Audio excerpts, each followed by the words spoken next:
this is the page XML. So this is what is getting created when we're building a Skuid page. And what's really cool about this is because it's XML, the browser is just interpreting that at runtime. That's how we're getting, the UI, the Skuid UI. But because it's XML, this is why Skuid is totally native in both Classic and Lightning. We're not generating any Visual Force or Aura or Apex or anything like that, which is why, regardless of kind of where you're building with Skuid, again, Classic, Lightning, you're able to deploy and not have to worry about that breaking from one environment to the other. So if you follow this link and you're wanting to catch your page up to exactly where we left off after chapter 1, all you need to do is just copy all of this XML.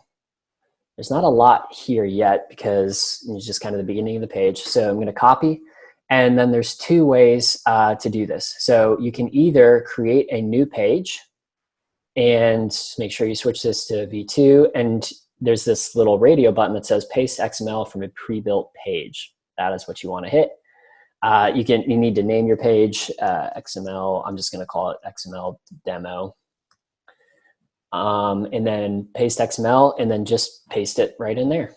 That's all you need to do. And then hit create page, and it'll take you to the app composer view, and all of your models and components, everything will be configured exactly where we left off. Super convenient, really great way to just kind of get up to speed or kind of share pages around. Because we're using all standard fields and standard objects, this will work in each of your sandboxes or DevOrgs. So that's one way to do it. Or if you want to just kind of catch up your existing page, it's sort of like an overwrite. So this is the account hierarchy page that we've been working on. In the app composer view, then, if you scroll all the way down, there's this tiny little view/edit XML. And if you click that, if it's grayed out, just make sure you've saved your page. You won't be able to edit the XML if there's unsaved changes in this view. But if you just click View, Edit XML, this opens up the XML for the particular Skuid page that you're building. Then you can just select everything, clear it out, and then paste in the XML from the GitHub link.